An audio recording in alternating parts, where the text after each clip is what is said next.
Live tonight from the virtual Daytona International Speedway, LSR TV is happy to say good evening, sim racing fans, and welcome to round number 16 of the 2019 Full Throttle RealSimRacing Cup Series, powered by Sim Racers for Mental Health. We're once again tonight on your home for sim racing at the iRacing Sports Network. We get set to go racing tonight for the Fireworks 200 as we bring you into the LSR TV booth. It is, as always, myself, Evan Pasoko, alongside with Justin Prince on the call tonight. Our producer is Brett Wheeler. He's bringing us to you tonight. And Justin, coming off of a couple of exciting weeks and some notable races. Of course, a week ago, Andrew Friedage win number 7 on the season, becoming the most winning driver in Full Throttle Cup Series history. The week prior to that, a first-time winner in the series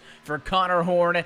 Brings us to tonight's race, where for the first time since the season opener, we're back in Daytona Beach, Florida, at a racetrack that always has a surprise up its sleeve. There's a reason they call it the Great Equalizer. There's a chance for any one of the drivers in the field tonight to come away with the checker flag. It could be unpredictable as well. There's no way of knowing when the big one could strike at this kind of a racetrack. It's going to be a very fun one tonight for these 80 laps and 200 miles. The championship picture becomes more clear with every passing week as the amount of races left until we reach the playoffs continues to trickle down. That number sits at 8 coming into this evening, as after tonight will also mark the halfway point of the entire 2019 calendar. But when we talk about the championship standings, not a lot's changed. It's ages 1, 2, 3. Friedage, Stanford, and Kamer occupy those positions. But of course, the cut line is kind of the more critical part that deserves more attention. Again, the top 16 drivers on points. There is no win and you're in. Points and points alone will dictate the 16 drivers to race for the championship. And coming into this evening, Jeremy Rittenberg is the last driver in 16th position. He hosts a 14-point advantage over Andrew T. Jones. Names like Nicholas Caldwell, Sean Kayla, Shane Parrish right there in the mix as well. Those are exactly the kind of drivers, Justin, that can really stand to benefit a lot from getting a good result, if not even a win tonight from Daytona. Absolutely. With the points right now, they're separated by just about 14, 16-ish points. Yes, that may sound like a decent amount. The thing is, again, this is a restrictor plate race. Both drivers on that cut line, Jeremy Rittenberg, Andrew D. Jones, all it takes is for one wreck to happen to one of them. They can end up getting a big-time advantage in the point standings. The question is, though, which one's going to have the best of days, and which one are we going to see to take the checker flag tonight? And of course, as you see the grandstands tower over the pit lane, first time we see this iteration of Daytona here for a Monday night of action. Let's go trackside with the qualifying session having just wrapped up. Take a look at tonight's LSR TV starting grid. Only half of them take 2 qualifying times. So the top half based on Q, the rest will be based on provisionals, but the fastest of them all was Connor Horn with a 48.634. He'll pace to the green flying tonight alongside the number 29, William Kruska back on track. He starts in the number 2 spot. Brian Chambliss in the 45 is going to be in the 3rd position tonight, 2/1000ths atop Jeremy Bazemore, who ends up 4th. And to the inside of row 3, P5, you'll find the 12 machine. That's Skylar Shackelford. Just towards his right side, Andrew Friedage will start 6th. When he came here to start the season, he flew in the air in turn 4, looking to have a better result this time. Scott Brotherton will start alongside Jeremy E. Miller in row number 4, with R.J. Williams and Sean Kalis rounding out the top 10. Brad Bohr just behind there. He'll get the number 11 spot on this one. Blake O'Connell will start from 12th. Nicholas Caldwell in 13th position tonight. David Washington to the outside of row 7 in 14th. And Anthony Fredericks, last car I should say, to take a time at a qualifying session earlier tonight. He is 3/10 off the top spot in P15. The rest of the field took provisionals, set themselves with no qualifying times recorded. Ashton Crowder in 16th on the starting grid. Jason Jacoby in 17th, with Brett McBride, Eric Stanford, and Shane Parrish rounding out the top 20 of it. Thomas J. George continued on through the provisionals. The number 9 car starts in 21st tonight. Daniel E. Eberhardt alongside in 22nd position. You also have Tommy Gossett, 2nd place in his debut race just a week ago. Missed it by 7 1/1000ths to Andrew Friedrich. He's going to be 24th position in this one with a lot of work to do. And Andrew T. Jones behind him will be P25. Jeremy Renenberg is elected to start for the pit lane. Started originally 26th off the grid. Kurt Renenberg will start 27th. But Tom Morano sorted to 28th. Tom Novosad, Matt Miller, and Dylan C. Jones round out the drivers getting ready to take the green flag here today. Caleb Weekly missing the start could be a potential DNS for tonight.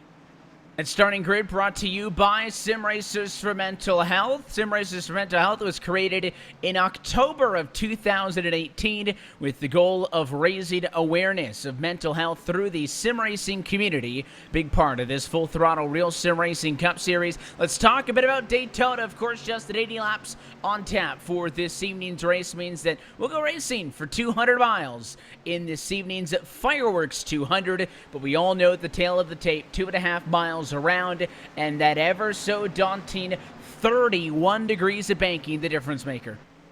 It's going to be very treacherous near full throttle, if not completely full throttle. Over 200 miles an hour speed. This is going to be a crazy one, but the pace car is off the track. And we're going to get set to go racing under the lights tonight from Daytona International Speedway. Green flag in the air for round 16. Inside the place to be, at least right off of the jump here as we get up through the gears for the first time and head off into turns 1 and 2. It'll be very interesting to see, Justin, do we race 2, 3 wide with that 88 machine, but he's going the wrong way on the very outside. Do they want to go at each other now, or is it going to be a race to the inside line to single file things out? It's a long way from home. We'll see where everybody's mindset is in these first few laps. Honestly, I think it's way too early to try and battle and fight for positions. Wouldn't be surprised like we're seeing now, drivers trying to fight to the bottom, try and be patient and be able to save fuel, because the difference between, say, where Hort is at the head of the pack right now and everyone else behind him could be up to a full gallon burned by the time they reach the pit window tonight. Some action up on the outside. You see the 20 of William Kruska try to pick up Jeremy E. Miller. Miller will slice back down to the inside line, so that'll give the inside a 4-car length advantage as they cycle through off the corner now. The one of Jeremy Bazemore's right there as well as the 5th car in line. But that duo up top, the 29 of Kruska, the 67 of Blake O'Connell, making some headway on the outside line. Brad Bohr is in tow, and it looks like the outside is going to try to make a play.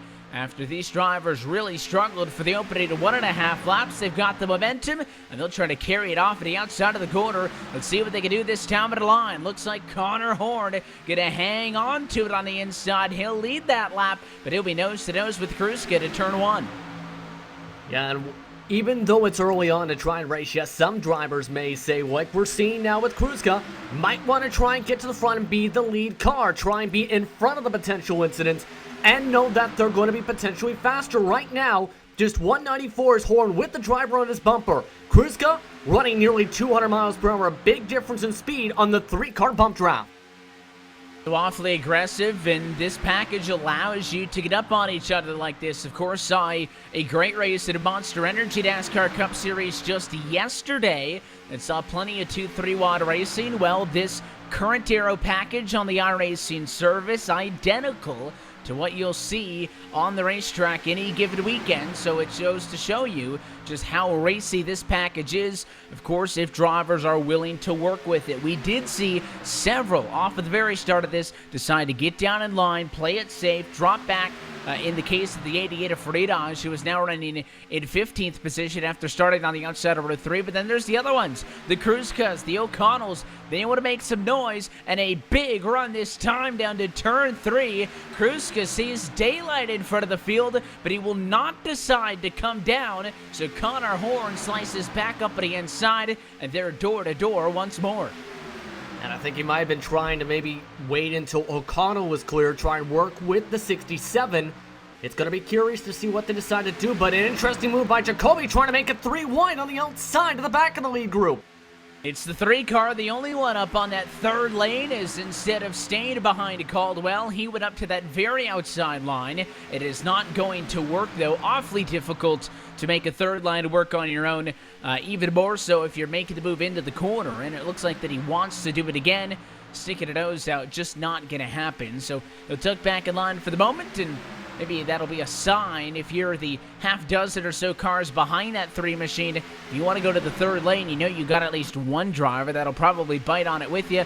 In the meantime, though, he's 5th in line on the outside of the racetrack. The last time through, the top 15 cars were all within 1 second of your race leader. That stays true this time as well, as lap traffic already a factor. Mentioned that Jeremy Rittenberg missed the grid in this one. The 26 car scraped the wall that time, Justin, trying to get up and out of the way.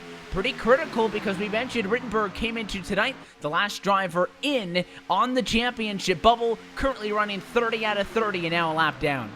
And that's something to actually see fairly common in some official races because it's restrictor plate racing, or formerly should say, super speedway racing is the technical term now with the tapered spacer.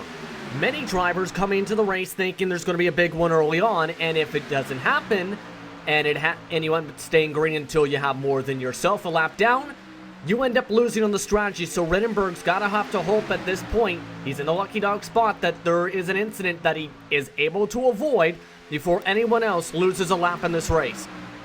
And just watching how stable these drivers are. Of course, the nighttime conditions with the lights on, cooler track temps means that it's a little bit easier to navigate around this joint. 75 degrees out there, 76 is the track temps. That's obviously way below what we saw when we raced here in the middle of February for the season opener. That one saw Jonathan Cadell go to victory lane. So you should be able to, in theory, be a little bit more aggressive with these cars. Now, I'm not saying lap 7's the time to do it, but just watching how they sway up and down in the center of the quarter, trying to hold the line, really off of the quarter as well. One of the more difficult points when you're not on the bottom and really don't have that yellow line to kind of base yourself off of, keep a very straight line. So everybody looks like, though, they're doing a pretty good job early on in this one. O'Connell and the 20 Dot Kruska have been pushing each other. You'll see they get up under the bumper again this time, and to counter that, Chambliss is going to push the 24 to Horn on the inside line as well. Anytime there's bumper-to-bumper contact, you got to be concerned, but it looks like these drivers so far so good, as they have really raced through now with the opening 8 laps. To push forward your point that you're trying to make there, this package, not just here but at all tracks really, rewards aggression. If you're able to have an aggressive run, be able to hold on to it without causing incident, you end up gaining potential times and spots on the racetrack, especially in the short run. Here today, we might see potentially those kind of situations, especially in the final 20 laps or so. Jacoby so far the only one really trying to make it 3 wide. Everyone else is just waiting until the right moment to try and attack and try and go from there, unless, of course, you've been Kruska. And still that 3 car is trying to make the outside work. He actually had some momentum that last lap, got up and alongside the 2 of Caldwell to the point where I think the 48 machine of Bohr considered going up there as well. Here's that run again as he'll squeeze himself in between the middle line on the outside wall. There's space there for the third lane, assuming that everybody sees that happening. My concern would be you get close to the quarter panel on one of these guys, he's just drafting off the car in front of him, doesn't see you, and can very easily get into some contact. It's also not crazy to think that, maybe the 3 of Jason Jacoby as the 2 car now goes up with him, so all of a sudden he's got some support. Justin, I was going to say maybe the 3's not trying to make these moves and he just doesn't want to be in line behind somebody, wants to keep that nose out in front of clean air because he's not gaining anything, but to the contrary, he also hasn't lost anything. But that time we saw Caldwell push up off of the corner, and that's the risk you take by sticking a nose up there. If he was 2, 3, 4 feet higher up on a racetrack, that may not have ended well, so we'll see how long Jacoby persists with this outside line. But actually bite him here, though. Sean Kalish trying to get that orange number 43 forward to the middle, but now all of a sudden he's the one without any help as both Crowder and the 80 of Gossett go to the outside. I actually don't blame Jacoby for trying to start the third line because with this package especially, it's a little bit easier, honestly, compared to other times. There is, though, that threat in why drivers like Caldwell are probably saying, please don't make it 3 wide are. You cannot just hit a quarter panel. There's a chance you can screw up the safer barrier. There's a chance that somebody's giving a bit more space to...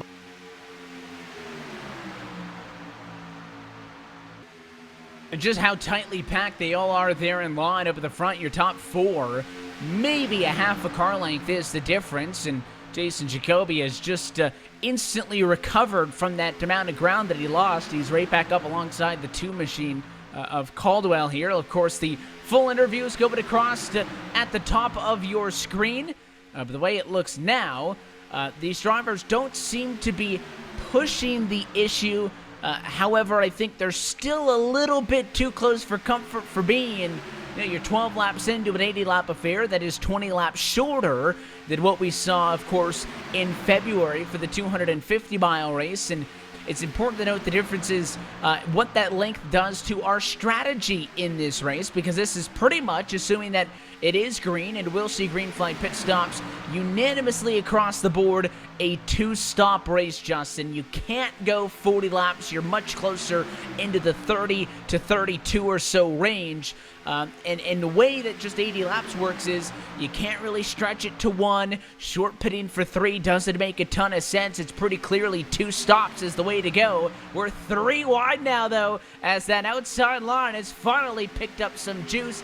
Big credit to Crowder and to Gossett for making it happen. They've actually got more cars up top than in the middle right now. And I think the reason they're starting to get the outside line working is Jacoby feels comfortable. He's got a driver that has a pro license and Crowder that's also comfortable the outside, as well as a one-sim car and Tommy Gossett that also feels comfortable with that line. So all 3 feel they can get up there without scrubbing the wall and feel like they have enough visibility to be able to run that line.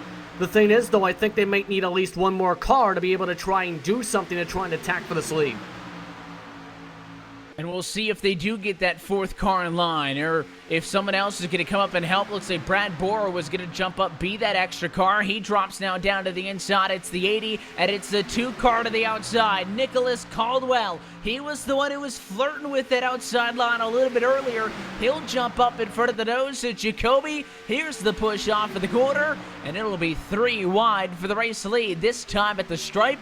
Inside, still the best to be, as a 24 a horn for one of the first times tonight's not leading, as Blake O'Connell was able to drop down and get in front of him.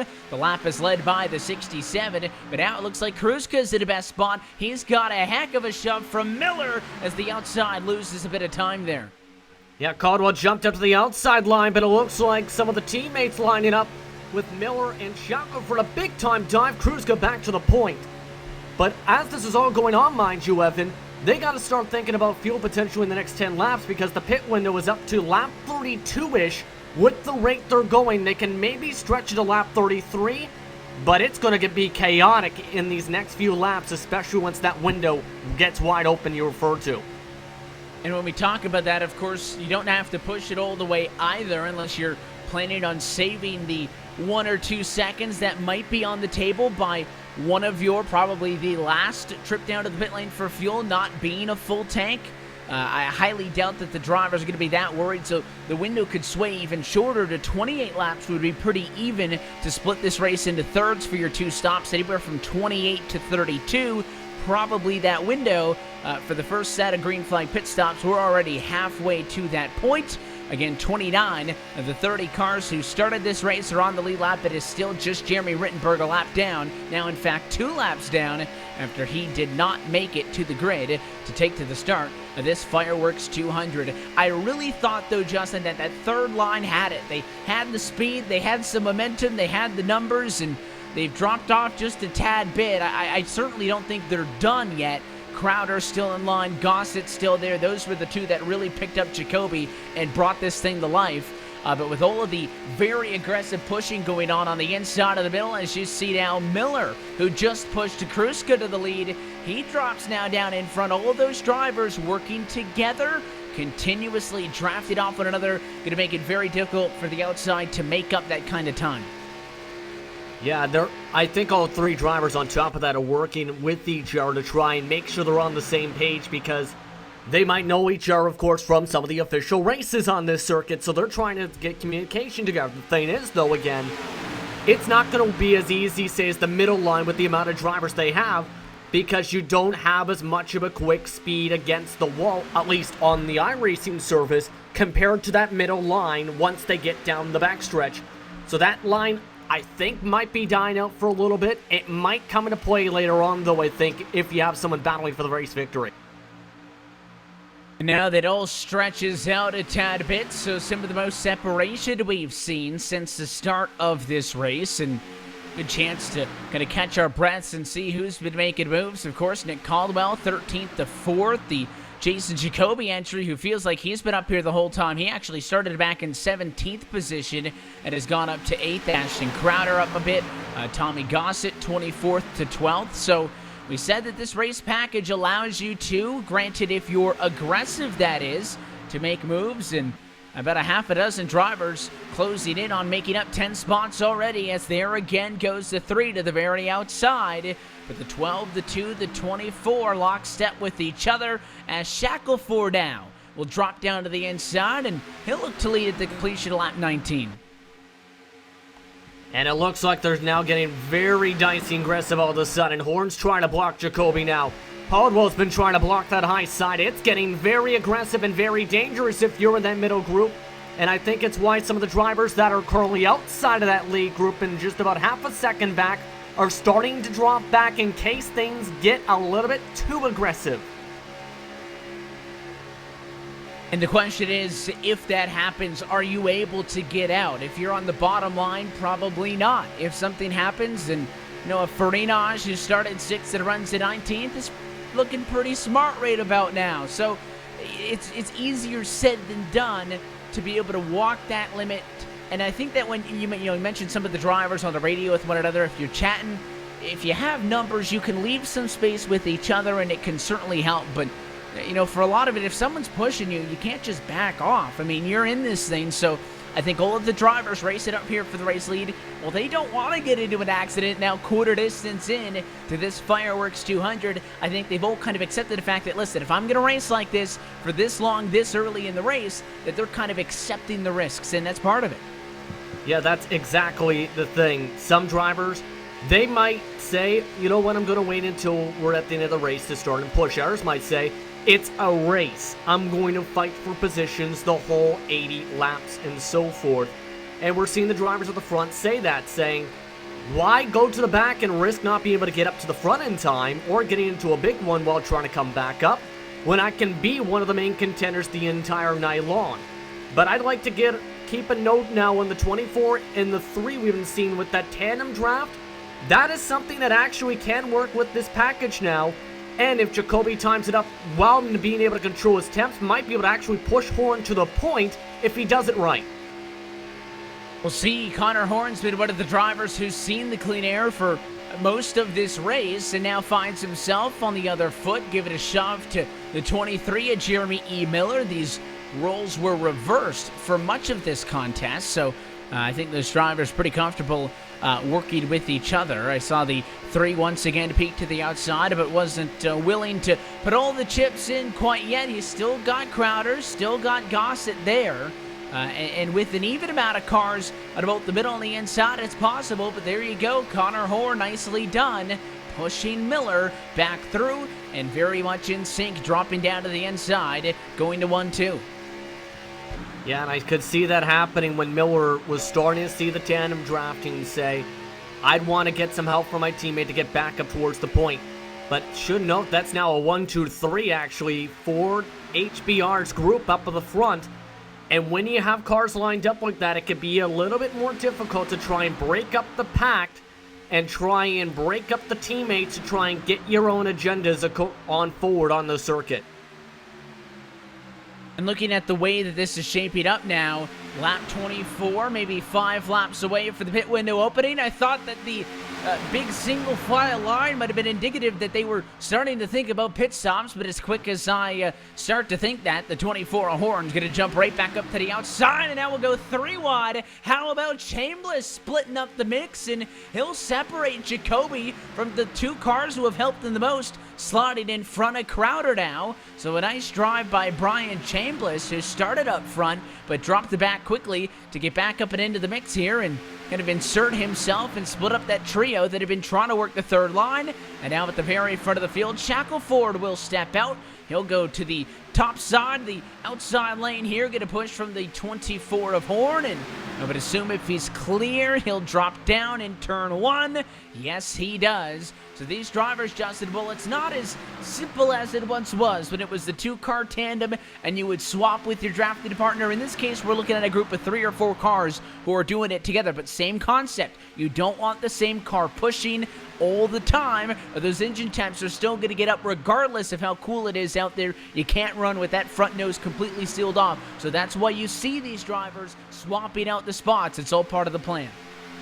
Yeah, as soon as the temps hit red, there's the risk of blowing up the engine, and the harder you go once you get past that, the more likely you're going to blow up in the middle of the pack. There was a ton of times at this point of the race early on where drivers didn't pay attention, blew up their cars in official events. They haven't gotten to that point so far tonight to manage that with the way the cars are set up for this evening. The look who's trying to set up that third line, it's again Gossett, Crowder, along with Jacoby, now getting blocked towards the fence. Yeah, all the way up to the outside wall there as Connor Horn now tucks back to the inside. It is amazing how little support the outside has had, and I wonder if Connor Horn did that on purpose or if it was just a little bit tight off of the corner with these really old tires, but nonetheless, the middle line now is absolutely under fire as the outside's got more momentum and more cars. 4 on the outside, 2 in the middle, 5 on the very inside line at lap number 27. Shackelford still in control, and the 20 or the 45, I should say, at Chambliss, he'll jump ship and he abandons Connor Horn for the bottom line. Yeah, and Chambliss has actually been quietly having a good night, just trying to stay on that bottom line and save fuel, while some of his corporate teammates just continue to battle back and forth and burn up some of their extra bit of fuel. But again, they're going to have to come down to pit pretty soon. I think around, say, lap 29, lap 30, we might see some of the drivers get single file to the bottom to be able to duck their way down the lane and set themselves up for their opening windows. Wouldn't be surprised to either see some of the teammates together as they continue to go back and forth, my goodness, for this front. It has been non-stop action since the drop of the green flag. 28 laps now into this one on the cusp of green flag pit stops, and I don't think we've seen a single lap where there was not at least 2x2 racing inside of the top 5, if not the top 10. It has been full throttle all night long, and I expect that this is not going to slow down as the laps continue to wind away. But how much longer do you wait now? It is pretty much 1/3 distance in this race. Oh, and the 27 of Ashton Crowder. He got real tight into 3. He got the wall. Connor Horn to the inside. And here's some pit stops as Blake O'Connell comes down for service. Jeremy Basemore with him. Another driver in. It's RJ Williams in a spinner. Matt Miller locks it up and goes around. And this pit lane is so difficult to get in because of how much speed you're going to have to drop from 200 to just a speed on the pit entry of 60 miles an hour. You can lock it up so easily by trying to slam down the brakes or when trying to downshift to get to second gear. Looks like Miller avoided damage, however, but that's going to be a lost amount of time, at least a 5-10 seconds. 4 tires and fuel for everyone else, though, on the lane. And I think it was a big enough group that I like that call to come in just a tad bit sooner. Let's see how coordinated the next set of cars down to the pit lane will be. It does not include your race leader, but 2 cars from the lead pack do dive down. Brad Bohr is in. Nicholas Caldwell also down to the pit lane. The 42 of Tom Moreno in contact. He slides, he tags Anthony Fredericks, and the 4 car gets turned around. And again, it's chaos on pit road entry. And Andrew T. Jones got some front-end damage too, trying to check up for those 2 stopping on the middle of the racetrack. So this just continues to snowball. An absolute nightmare season for Jones. An absolute nightmare pit entry for some of the drivers, why some of them might come in on their own. Now it's the question of who ducks in this time by. That was a lot bigger calamity than the first group, but we've yet to see a group of cars come down to the pit lane without incident. Here's the big group, and look at the 3 of Jason Jacoby on the outside. What a drive! The 3 car was 3 wide, Justin, drove around everybody else as they dove down to pit road and passed all of them. And you need to have confidence in the equipment. You have to be able to do that. It's possible to charge the outside, but the later you do it and the more higher you do it, the harder it is to hit 60. Barely gets on the mark, Jacoby, without locking up the brakes. A good stop for him. Daniel Eberhardt, in the 90 machine also had a similar move on the inside line that put him up to 7th spot when he entered his pit box and towards the middle of the lead group now. And Jason Jacoby going to win that race off for the pit lane, slotting out behind him. Connor Horn, Miller, Shackelford, and Crowder, the top 5. They all appear to be close enough to one another that I think they're going to be able to draft okay. And now look at Ashton Crowder, talking about drivers making some moves. The 27 car on the inside, passing them on the pit road exit. Said that they're not going fast enough. I'll go on my own. Look at the Connor Horn. He'll try to block as Ashton Crowder trying to get anything he can off of pit road.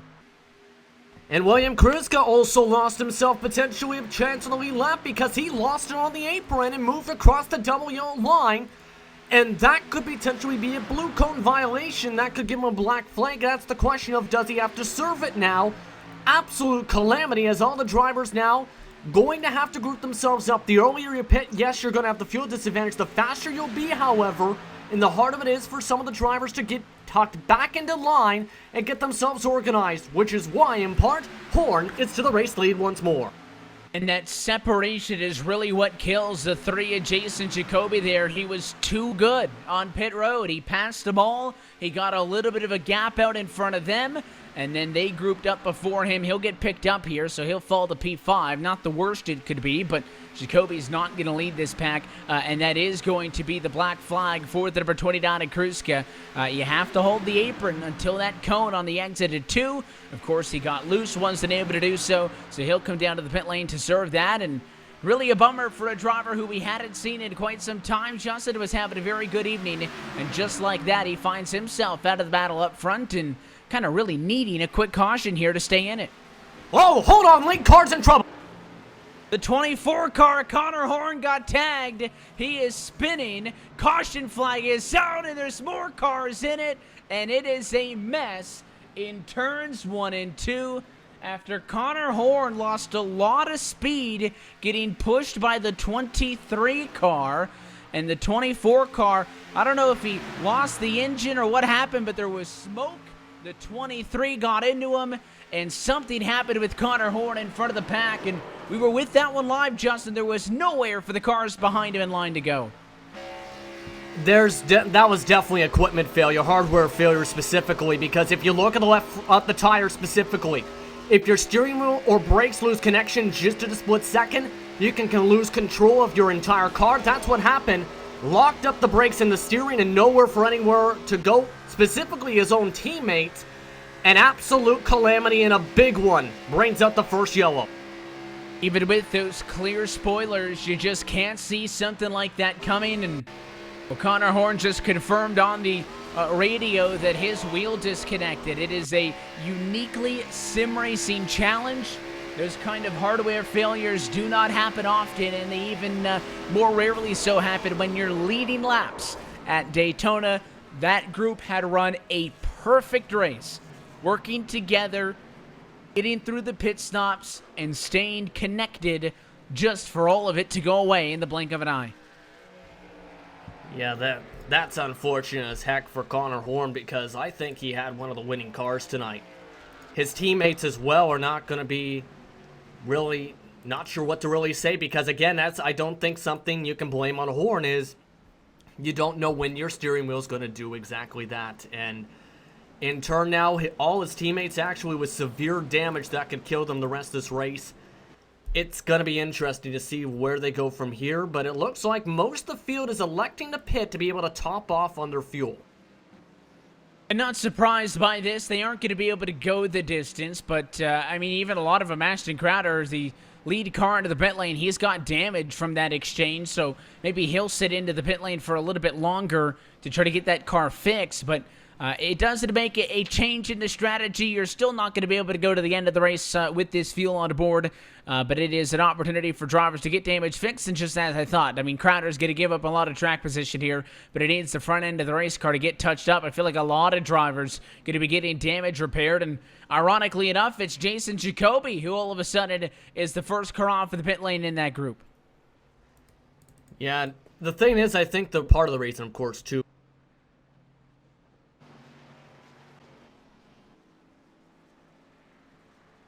there were some other drivers as well that jumped off of the pit lane. R.J. Williams, the likes of Nicholas Caldwell, Willie Kruska, and some other ones. So it'll take a moment for the scoring to completely cycle through for us. Blake O'Connell is going to stay out and go to the race lead. And, you know, in a race where it's kind of cookie-cutter strategy, Justin, you don't have opportunities to short pit and gain advantage like most racetracks. I like this call. If you don't have damage, you got what, maybe 5 laps of fuel run off and 5 laps on the tires. I mean, the only way that can hurt you is if these drivers, for whatever reason, want to restart at lap 38 or whatever and run the fuel down closer to lap 70. I just don't see that happening. I feel like the pit stops, if we get a green flag run, probably going to come in the middle at 60. So I think it's a very low-risk gamble, and if your race car's clean, I think this is about as good of an opportunity as anyone's going to get to gain some spots. So not surprised by those half dozen or so that stayed out there. not surprised at all to gain some of the track position for them, and they might be thinking, one, there might be an incident, two, there's still, again, that option of the short pit where they can save time on the racetrack by having only take 2 tires and fuel, or no tires and fuel, depending on how they time it up, because part of the reason the drivers were taking 4 tires and fuel, there is, by the time you fill up the fuel, the tires are coming off the jack anyway. That took away a lot of the strategy. Now this is going to be curious how guys like O'Connell, Brotherton, Bazemore, Miller, Kruska all handle this to see where they go from here. The biggest gainer, though, of all of this, mind you, is that 29 who had to serve that penalty.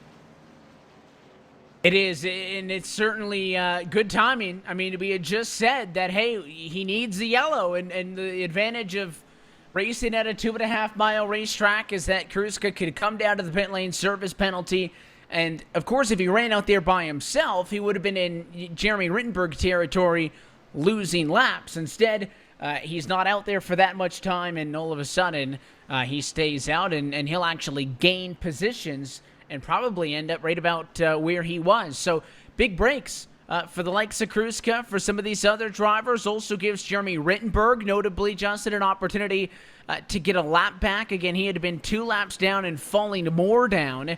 He's currently being shown just 1 lap down, so hasn't even had an opportunity to really race at all tonight, and now just needed 1 more caution flag to be in the lucky dog position to snag another. Yeah, already got the lucky dog to move from 2 laps to 1 lap down because everyone else under that marker have, well, severe damage up this point or were involved in the incidents. But he's going to need to hope again for some luck, or otherwise he's in kind of that sitting duck position where there's nothing he can really do until there's a caution flag if he gets some luck. But it looks like a lot of drivers electing to go to the back this time before the 1-to-go signal and top off on their fuel and start from the back.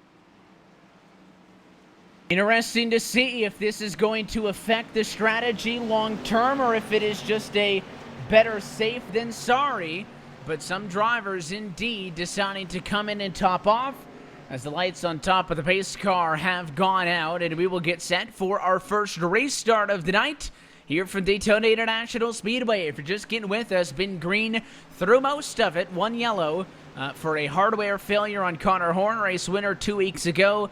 In Sonoma, California, Connor Horn is on pit road, currently being scored 30th out of the 30 drivers who made the start tonight. So his night, in effect, over with. And this restart will come again outside of the fuel window. So long way to go. This will be with 3 laps until halfway home. First time tonight, mind you, up at the front of the field, and are lucky to avoid damage and or have very tiny minor damage if they were involved in some of the checkups down the pit lane. This is going to get absolutely crazy with some of these drivers. The first driver that ended up coming down to top off is all the way back in 14th position on that bottom line. We'll see if that is going to be too far back. It is, interestingly enough, a lot of the field here single file out because of those drivers who exited the pit lane after the one to go. There's only about 8 rows or so with 2x2 as we take the green flag again. 37 down, 43 to go from Daytona. Brotherton gonna go to the outside, but that's gonna bite him. Miller crosses him up back down low, but I think he'll give the 20 a break and let him back down in. And that might be sketchy, though, if he did, because you can't change lanes before the start and finish line. He went to the middle line, actually, at the time of the start, trying to follow O'Connell. That might come back to bite him. We'll see his race control. We'll take a look over that one, but certainly Brotherton had thought about changing lanes, and it was awfully close so far. No penalty from the tower. The top 4 single file out.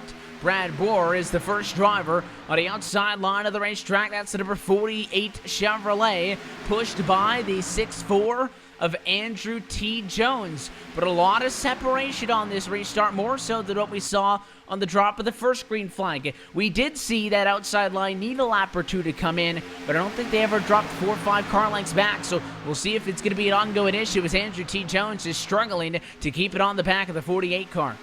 And mind you, Jones does have a bit of damage, but I think that was really just lost traction. We've seen it a little bit in the peak race in the daytime at the start of the season in 2019. This package could be hard. This track really could be hard with the grip compared to Talladega, and we're starting to see Jones struggle with that as he decides to drop back. I mean, just really can't keep the car down low, and it all started with a 45 of Chambliss going to his inside. Chambliss going to go down to the Verney inside, get behind Shackelford and run the bottom. Shackelford slides up to the middle. He wants to push on the 4 car of Anthony Fredericks, who's flying the Stars and Stripes tonight on the end of what is the 4th of July weekend, and the 67 of Blake O'Connell with a big speed difference comes up. They've got no choice but to lift for him, as opposed to taking the Keselowski route. They cut him a break. Yeah, I think he's trying to save fuel maybe, and go like 3/4 throttle instead of full throttle, and that's why we're seeing drivers just zip on by him, it seems, on some of the other lines. Here's the thing, I don't know if anyone else behind him would want to follow that because they're the drivers that are already topped off Big Block. All kinds of movement now as the slide from the bottom to the outside. The 2 car trying to take over. It'll work out though, so Caldwell gets hooked up with O'Connell. Then the 67 undercuts him there, slices to his inside, and that 2 machine trying to make that car awfully wide. Doesn't pay off this time. Kruska pushes the 67. Now the 2's going to go to the 3rd lane, just begging for anybody to help him out. And that shot actually damaged his back bumper, in fact, in a little bit of the spoiler. So that might hurt him a little bit in the draft. Might not. I don't think it's going to be too big of an issue with that minimal amount of the back end damage. Here's the thing, though. That might affect who decides to work with him because of the damage and some of the superstitions that might come into play as Miller side drafts him. And it's a whole lot of 3 wide right now. Crowder gets out of that. He'll dive to the middle line. 3 wide for the race lead. Sees O'Connell, Kruska, and the 2 of Caldwell with very aggressive drafting. Look at the 90 car. First time tonight we really see him up front. Daniel E. Eberhard, who by provisional started this race in 22nd spot. He's up to the top 5, wants the lead. Looks to the inside. Kruska, though, keeps him at bay. And this is starting to get insane. We also got the drivers that are a part of the drive who ducked down on the 1 to go signal. Jacoby, Crowder, Gossett, all trying to help Eberhard. It's now a 4-car tandem in the middle for the race lead. And a big shove. That 27 has been a difference maker so many times tonight. Ashton Crowder pushing the 90 of Eberhard clear. And the Ford Mustang will seek refuge on the inside. The lap was led by the number 90 machine. So now it's an interesting duo. It's Crowder, it's Jacoby, and it's Gossett. The 3rd placed cars, I guess I should say, on that outside line. Scored 246 the last time, as they are pretty much now dead even. That outside line no longer working a disadvantage. you're looking at about a 13-car lead pack. About 12, or I'd say the top 11 are the ones that are 2x2. Chambliss and Williams in 12th and 13th are there, just not in the action. But these top 11 cars are going at it. A little bit of hesitation by Caldwell, but it does decide third lane's where he wants to go. Trying to stay with Jacoby, it appears. Yeah, I think he's working right now with this group, but there is that tandem of three we mentioned. Here's the thing, though, that could hurt them. Crowder's got that front end damage and right side damage from scraping the wall once or twice in this race already, so that might affect his ability to be the lead car. He can still push with the damage. It's going to kill his speed as the front man, though, as the battle for the lead shapes up. And all of a sudden, it's Kruska without a Dancy to partner. He drops back. Jacoby picks him up inside, cleared by 2 car lengths. And it's funny when you see somebody like an Eberhardt get a run like that, because he's not really passing anybody on the inside line. Now he's trying to block, goes high, and a dive back low. Kruska pays the favor back, crosses him up to the inside line now, and Eberhardt now puts the brakes on that third line. And this is getting a little more aggressive than my liking right now, but a lot of drivers shuffling. Eberhardt, I think, is trying to check up to get to the back of the line, but Caldwell's actually trying to get something to work with that outside again. Doesn't look like anyone wants to work with him this time, however. He's going to lose a couple more spots. And Daniel Eberhardt's dropped completely out of this, and I don't think he likes how the racing is up at the front of the field. He's put the anchor out the back, and he is outside of the top 10 after leading this race just 2 laps ago. So maybe not comfortable with this battle up front that sees 6 cars on the inside, 6 cars on the outside. Kruska leading, but interestingly enough, not immediately dropping to the inside, and Jason Jacoby floats up a little bit now. He's the one without help. Yeah, I'm curious, though, if this is a decision, because Gossett is going to drop back. Might let him into line here. Yes, indeed, that's what I think the plan is. They might have been trying to cycle Jacoby as the lead car, Gossett the pusher, and Crowder to the back end with this damage, and then go from there to try and regroup that middle line. That's indeed what it's appearing to be the case here. And it looks like that as they continue to weave high, weave low, that it is a pretty planned move back down to the inside, so no shockers there. That Kruska has put himself back on the bottom line. That's kind of the safe position to be in. You'll get swallowed up, though. That's the thing. If you're never making moves on the inside line of the racetrack, you're not going to be passing people. You're just going to be a sitting duck being rotationally passed by cars that are coming on the outside line. So let's see how long he can stay leading by holding the bottom of the racetrack. Is it going to be for a couple of laps, or is that 45 of Chambliss going to get the job done? Here's the thing, though. Chambliss has a ton of front-end damage, mind you, from the Connor Horn incident. That's not going to affect, of course, just the temps. As mentioned, in clean air, that will affect his straight line speed and acceleration, as well as potentially his on-throttle time. That will hurt him the entire rest of the way.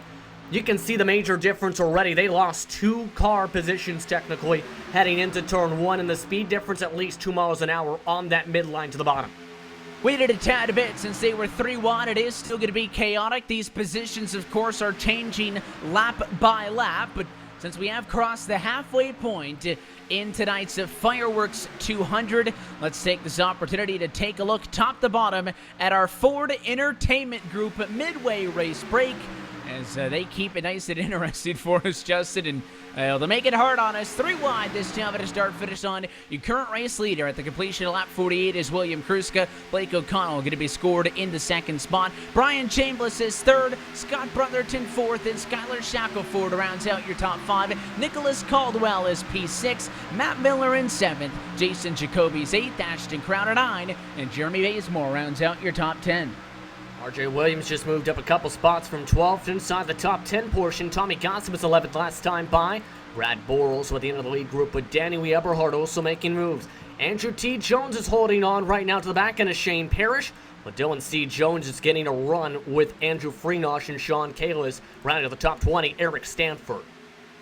And continuing on through the single file cars who are playing it safe, you got Fredericks in 21st position and Thomas J. George running in 22nd. 23rd is Rhett McBride with Kurt Rittenberg and Tom Morano through the top 25. The final car on the lead lap is 26. That is Todd Novosad. Still a lap down. Jeremy Rittenberg needs one more yellow to get back into this thing. And then the drivers that are out of the race include Jeremy E. Miller in 28th, David Washington 29th, and Connor Horn in 30th position as we go 3 wide for the race lead again.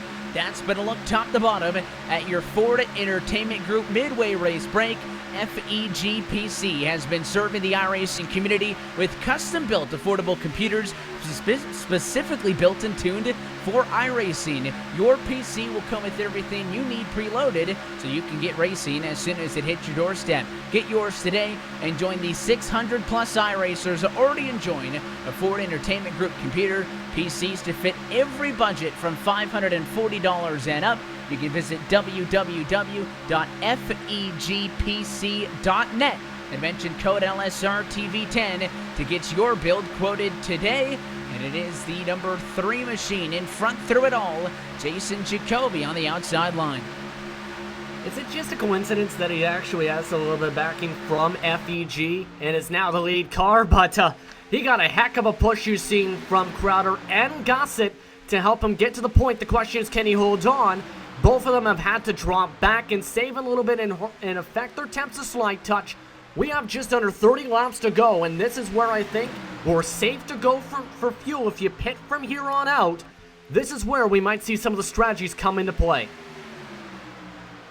And do they decide to split away from one another? Is there going to be that difference now as these drivers are able to make it from this point in the race to the end?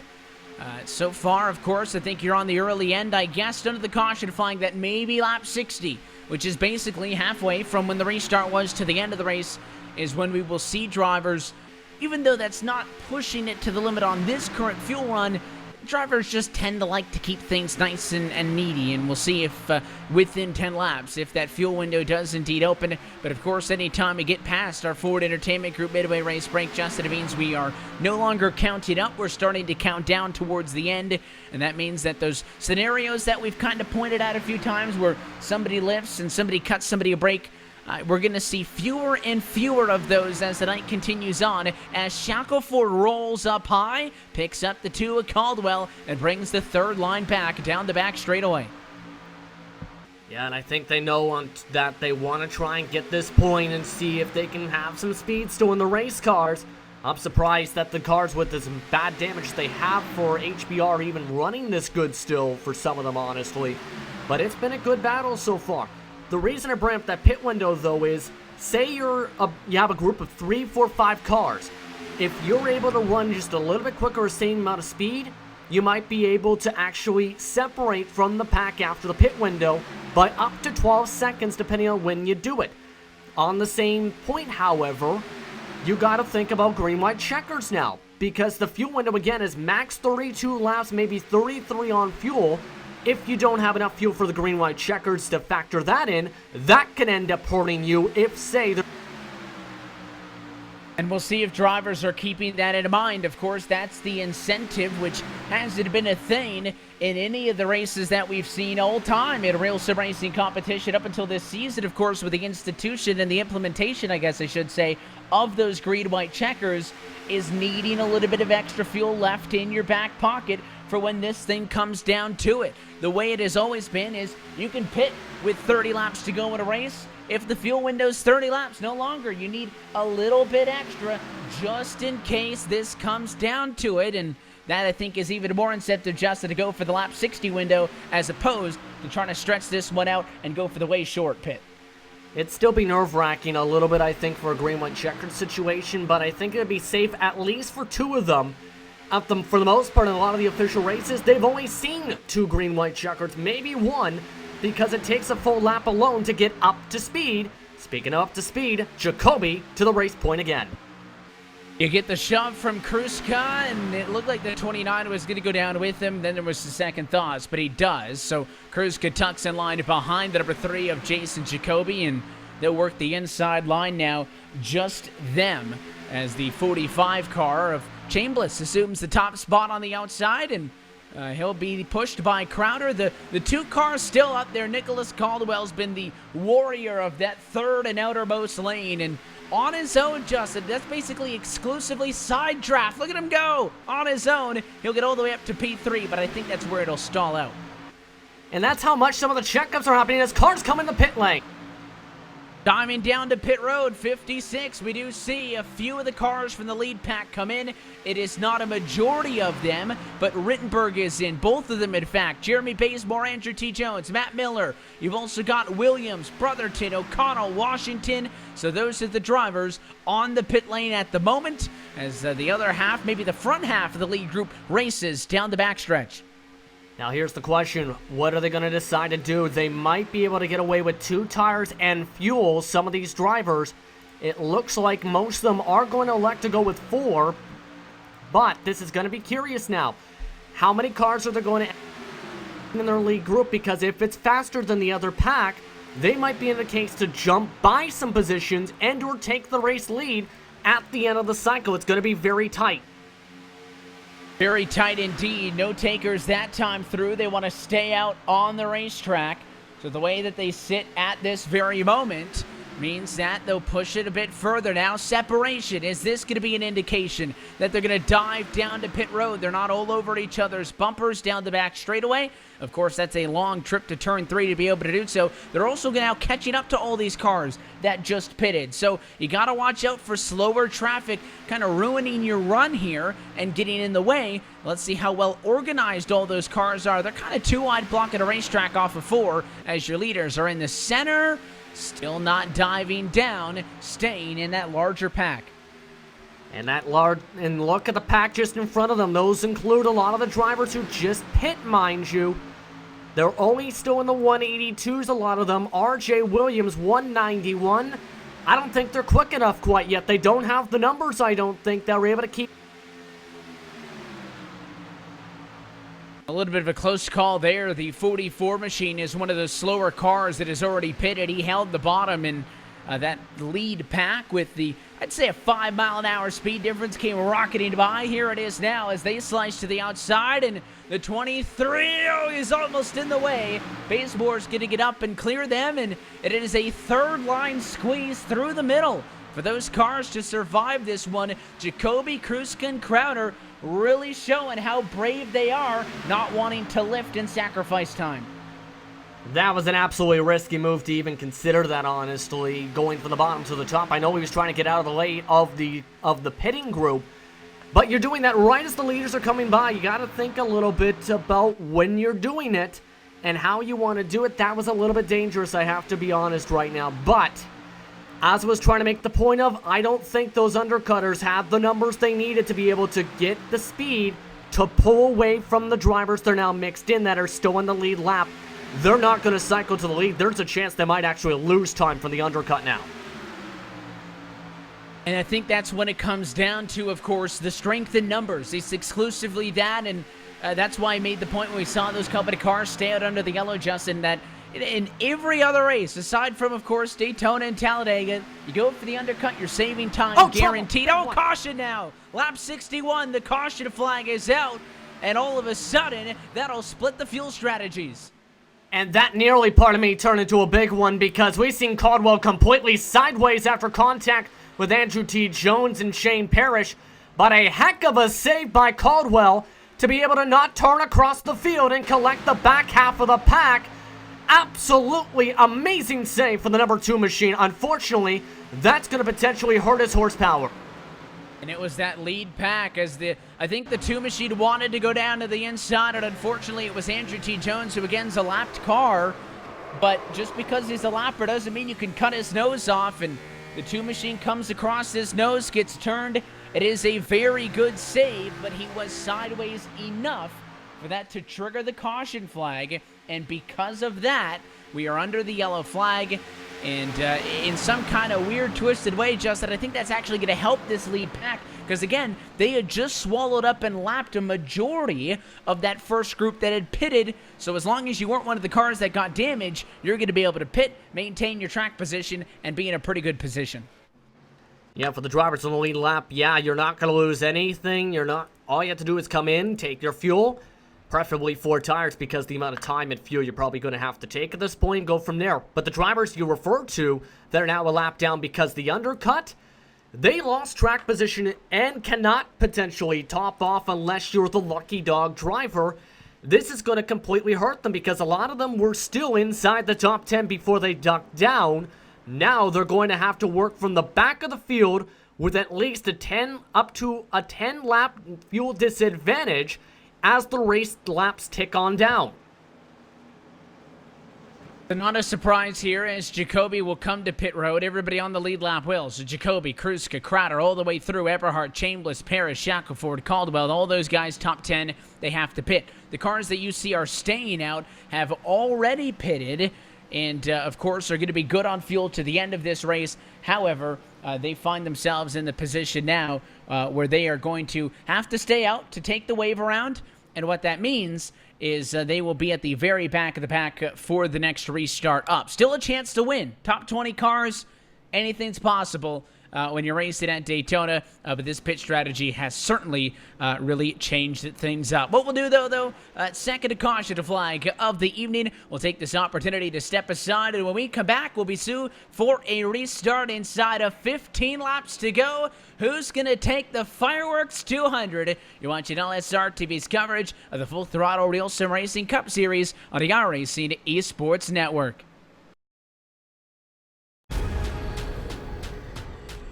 The most realistic online racing sim ever made. This is iRacing.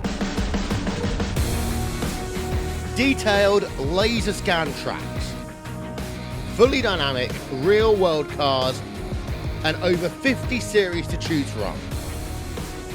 6 online world championships offering over $100,000 in annual prizes.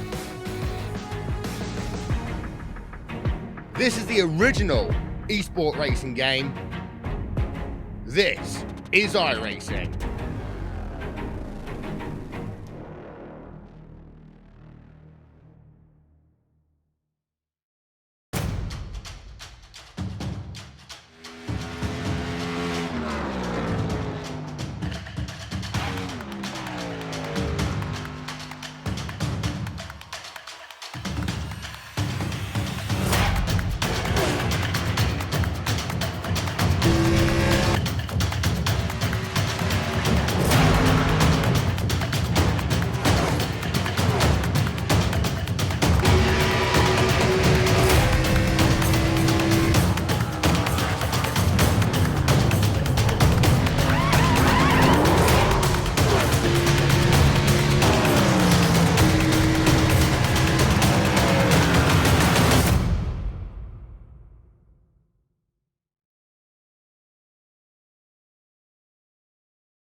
And back live from the virtual Daytona International Speedway as LSR TV's coverage of the Full Throttle RealSimRacing Cup Series powered by SimRacers for Mental Health has continued tonight with round number 16, the Fireworks 200.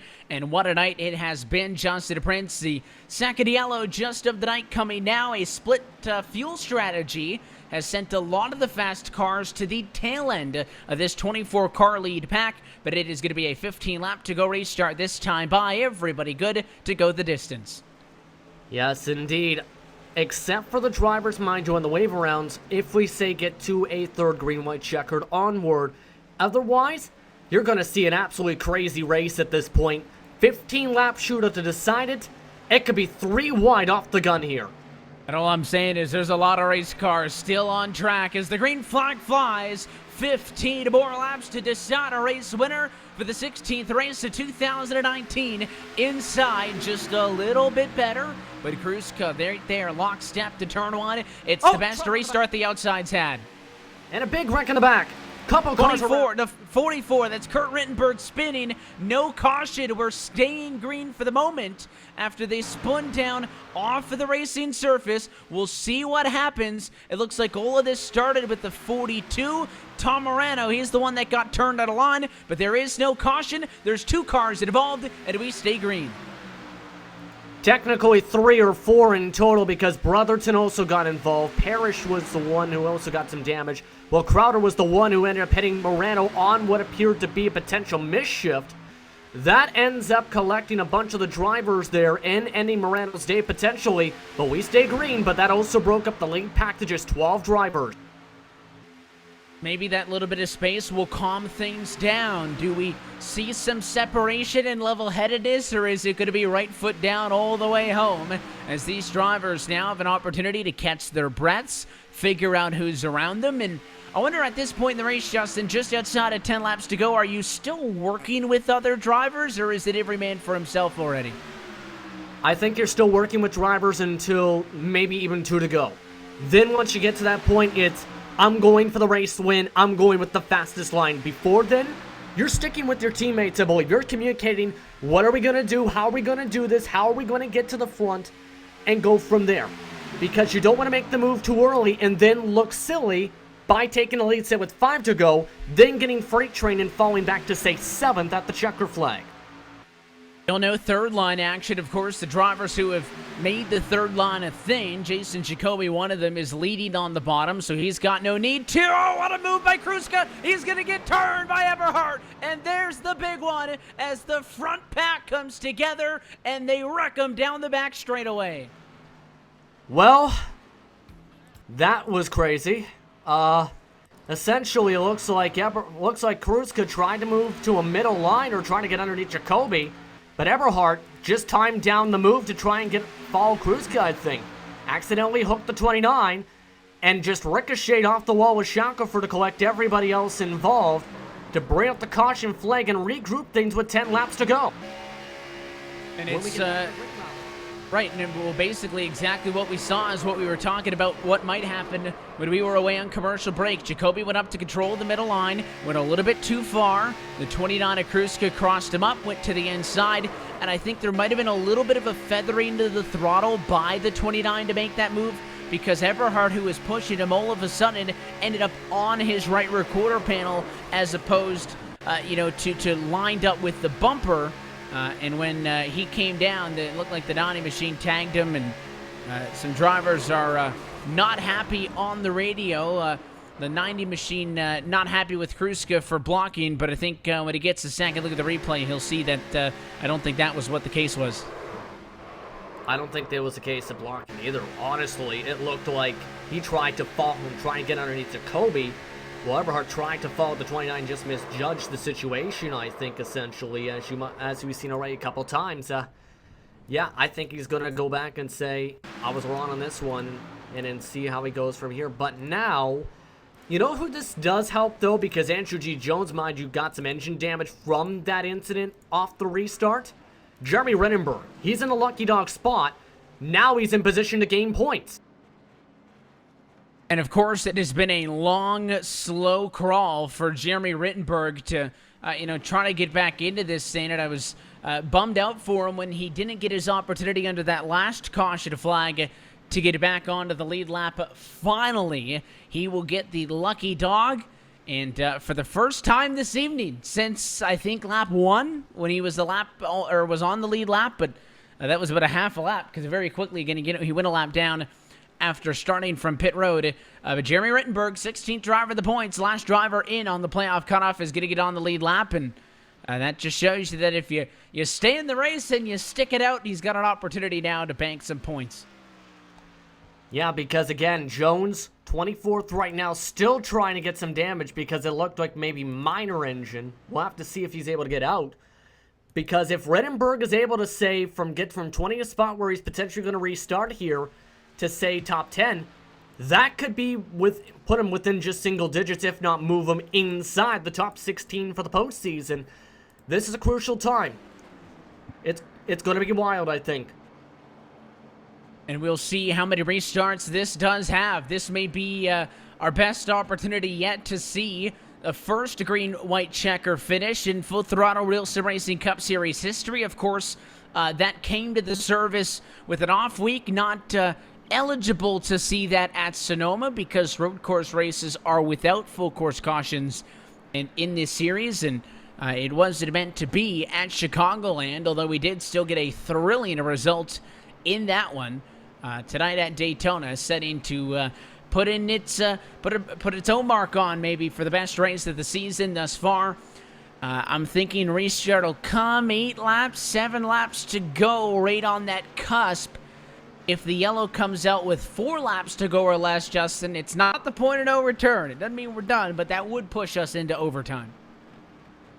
Yeah, and that could completely flip some of those driver situations on their head depending on how fuel is, because once, say, for the drivers who had to take waves, after the second green-white checkered, if we get a third, they might have to top off if they haven't done so, and we might have the risk of drivers running out off of turn 4 potentially if they're up towards the front.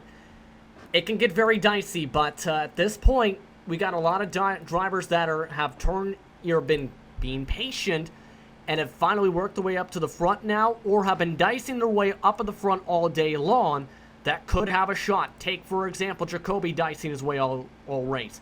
Jones amongst the drivers who have been waiting. Thomas J. George amongst the drivers in the back. Fredericks recovering from damage. McBride, a part of the early pitters in the back half of the field before the first green flag pit stops. It's going to be a wild finish, I think. And just kind of looking through the field here, check this out. Of the drivers currently running in the top 10, only one of those drivers actually started in the top 10, and that's kind of a stat line that you could almost only exclusively say at some of these plate tracks, because Brian Chambliss, who started this race in 3rd, runs 10th. Everybody behind him started well behind him. The biggest movers of the night, Matt Miller, 30th to 8th. How about Dylan C. Jones? You were just talking earlier in the evening about the rough season that he's had.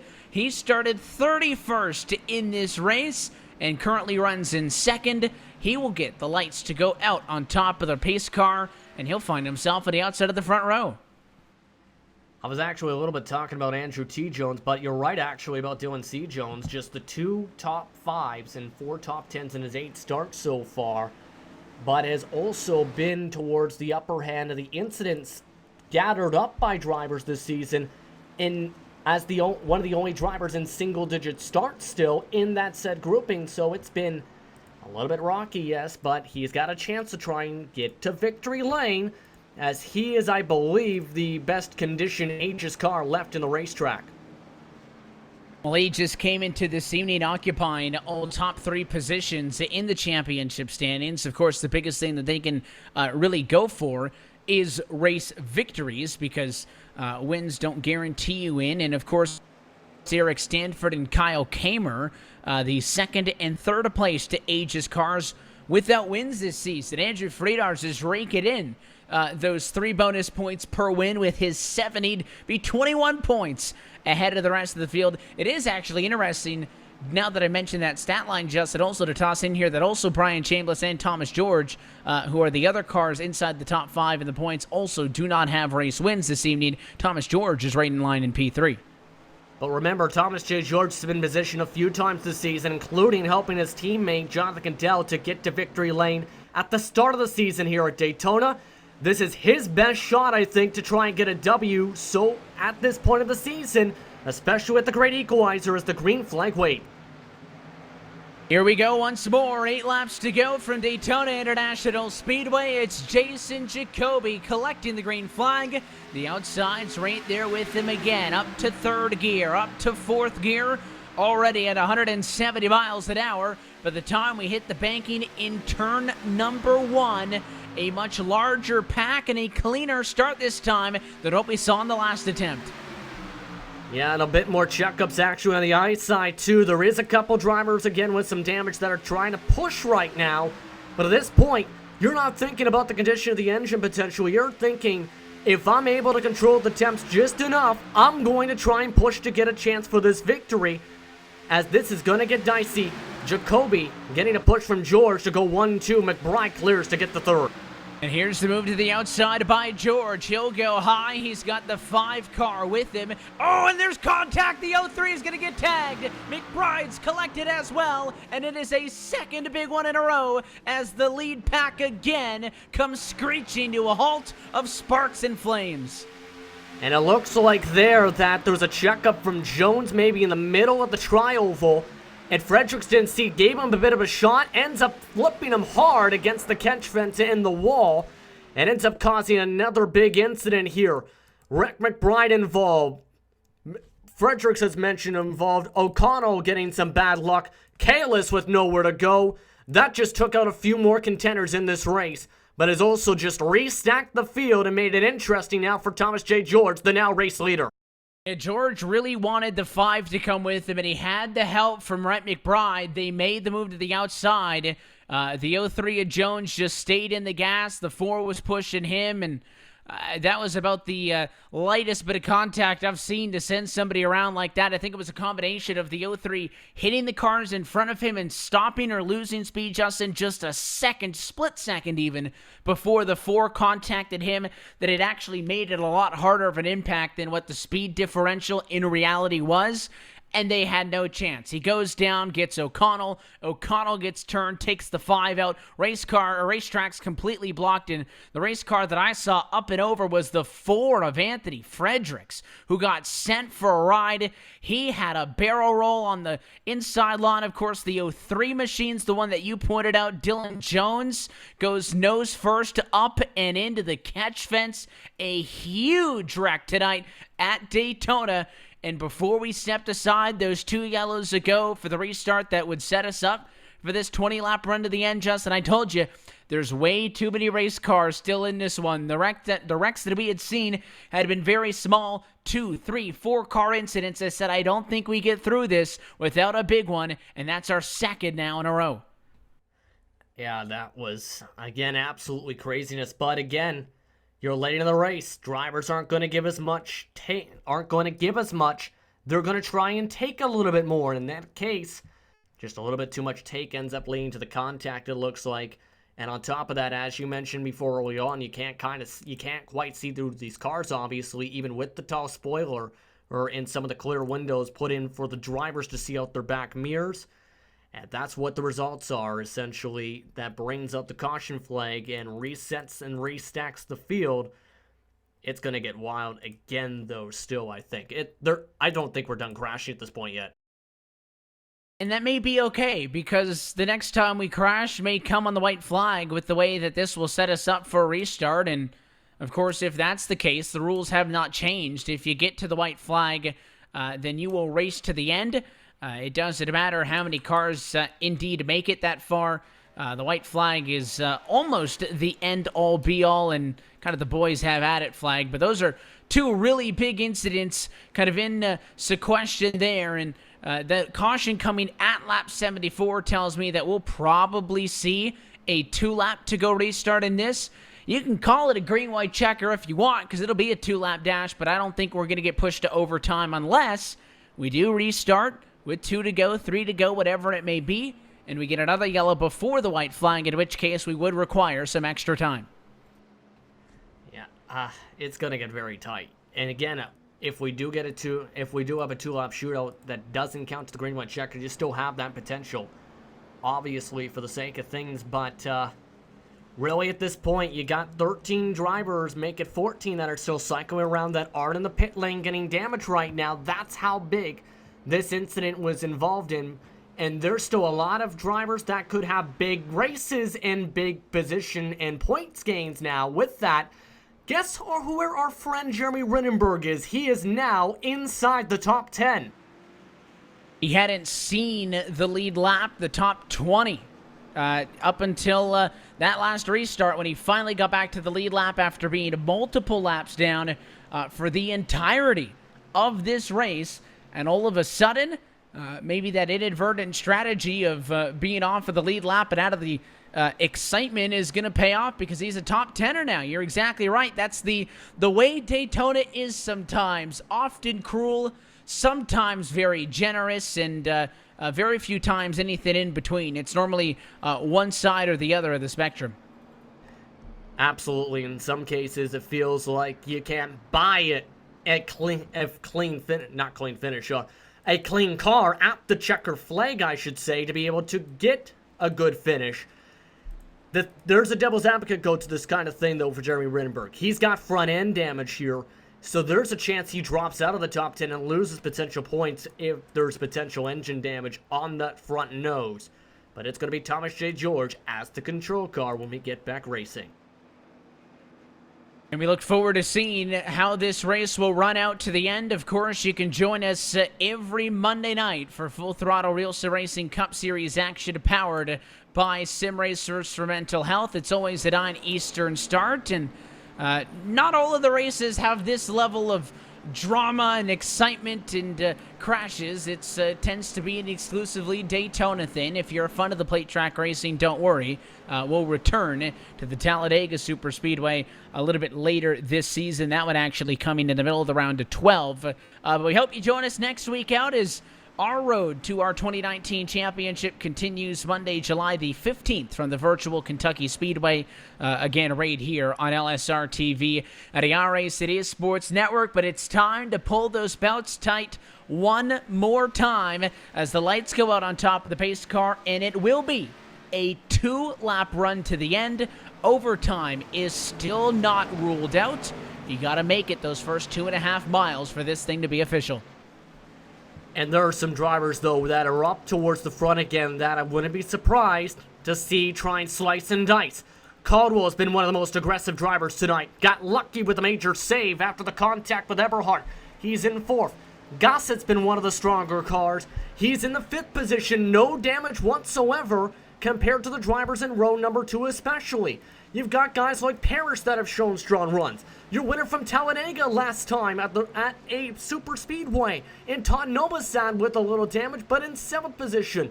It could be anybody's race that's inside this top 9, top 10.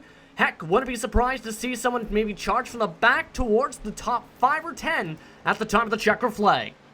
I think in reality, all you have to do is be on the lead lap to have a shot. Top 5, great chances. Top 10, good chances, but you never know what's going to happen.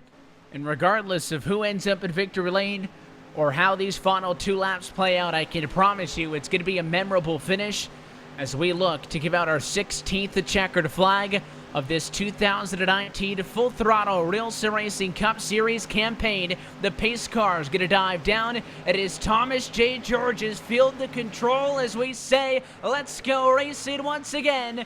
2 laps to go from Daytona. And that looked a little bit ahead for Jason Jacoby, but might have been out of the gray area. Should be good to go, though, as Gossett tried to make it 3 wide between 2 of the damage cars.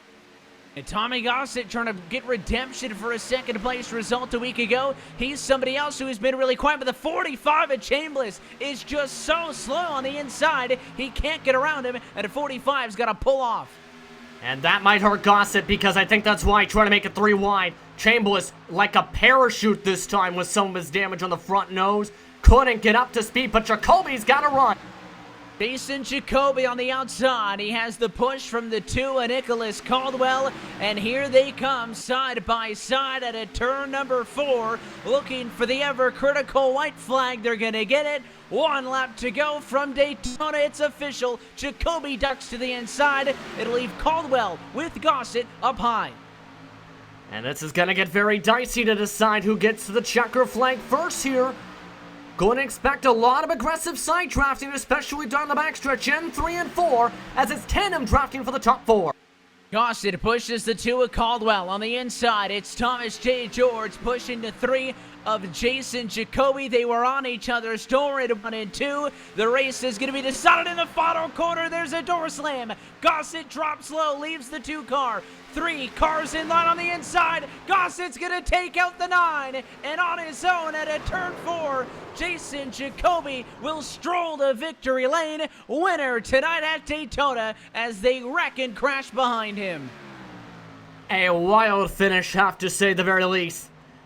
And a heck of a run for Jacoby. He tried to be aggressive much of the night. It ends up paying off eventually. Of course, the checker flag to get back to victory lane here in 2019. Jason Jacoby has had quite the season. He picks up race win number 4, adding to the tallies collected at the likes of the Auto Club Speedway, Bristol Motor Speedway, Michigan, and now tonight at Daytona. And that one certainly looked like it was going to be a lot more of an exciting result to the end.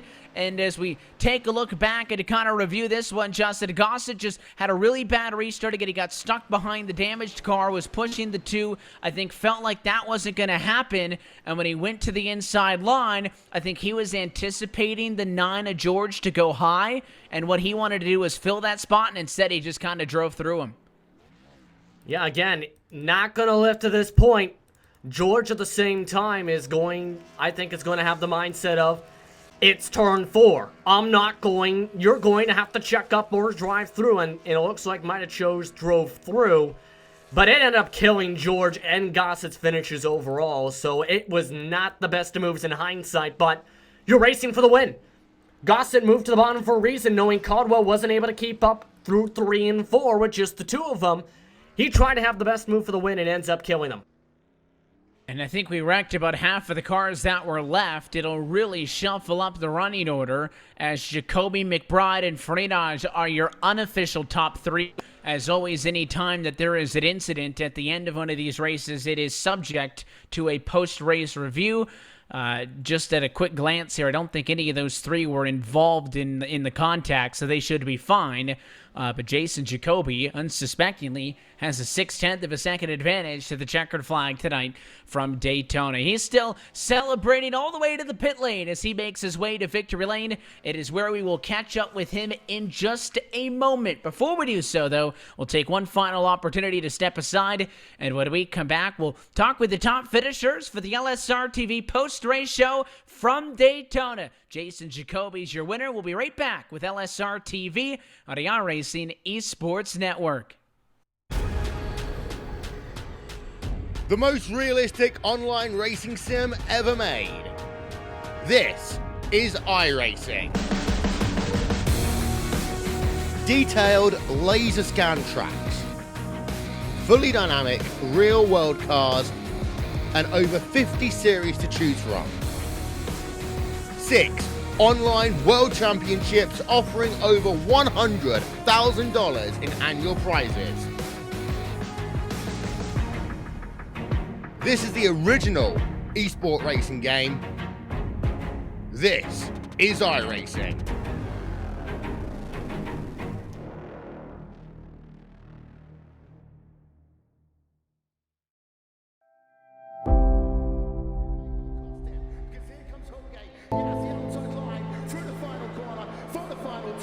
Once again, photo finish here at the Indianapolis Motor Speedway.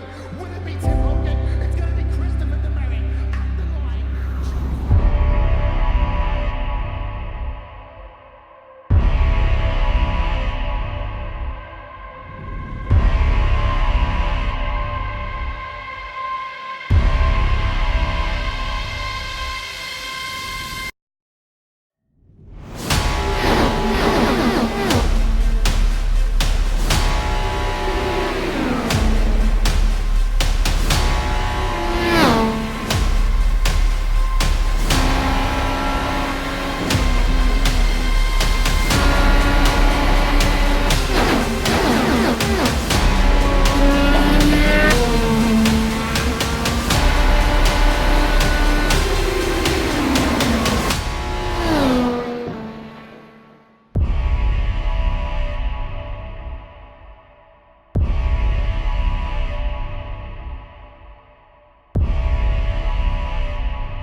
This broadcast is the copyrighted work of LSR TV and it may not be rebroadcast, retranslated, or used in any form without the express written consent of Live Sim Racing LLC and iRacing.com Motorsport Simulations. LSR TV would like to thank you for your support, and we hope you enjoyed tonight's broadcast.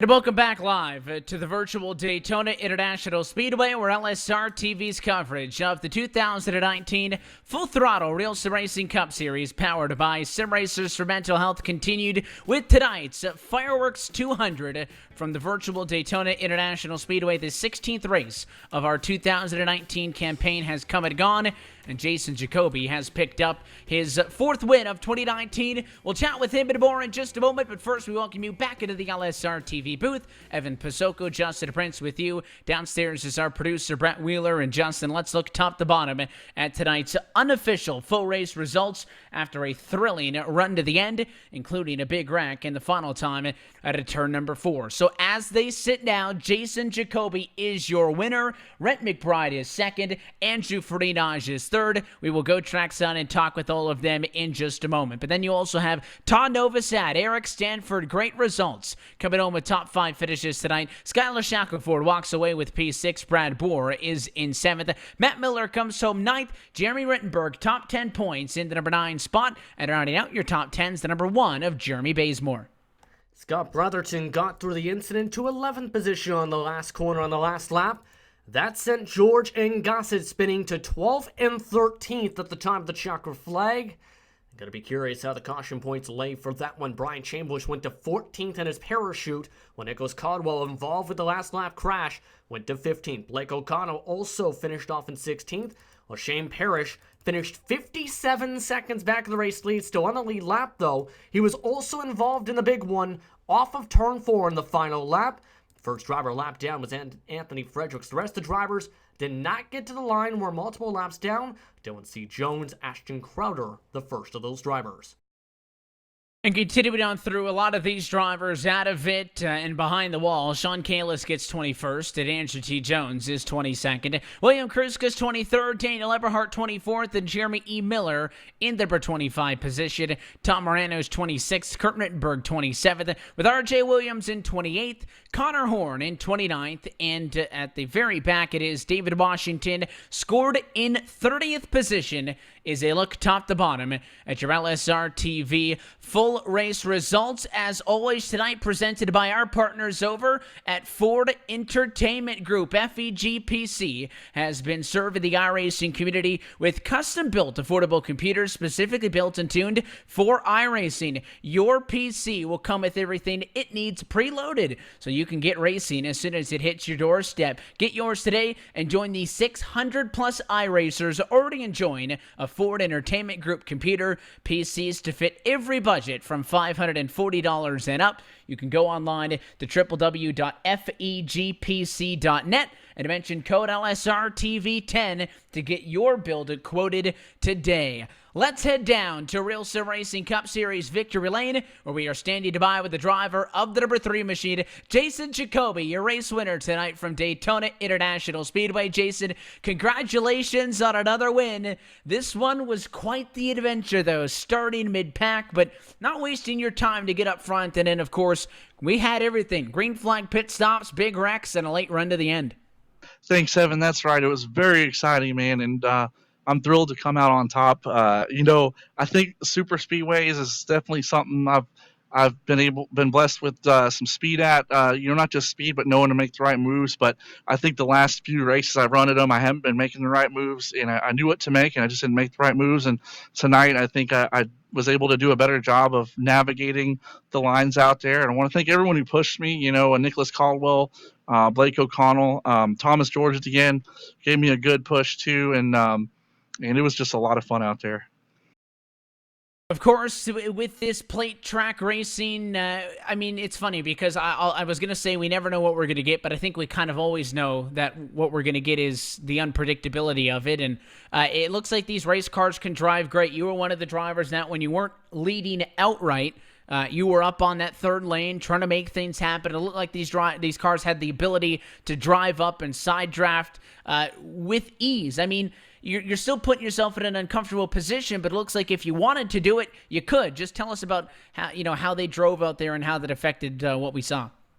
Exactly. So I was actually myself a little loose because I was racing last night, and my power button to my wheel accidentally got switched. So I was driving like without power steering, so I was used to a heavy wheel. And when I came into this, I was like, "Whoa, I'm loose," But then when that's something I enjoyed during the race. It's kind of just hanging on and made it more exciting. But I think as far as those runs up to the top, Ashton Crowder's my teammate, Tommy Gossett as well. We were all working together in chat, and we were, if you go one car to the outside lane, you're definitely gonna get stalled. But at the same time, you want to put on a good show and make build some excitement out there. And so I knew that when I was up there alone, it was going to stall out. But when Ashton got to me, we kind of made a little race here.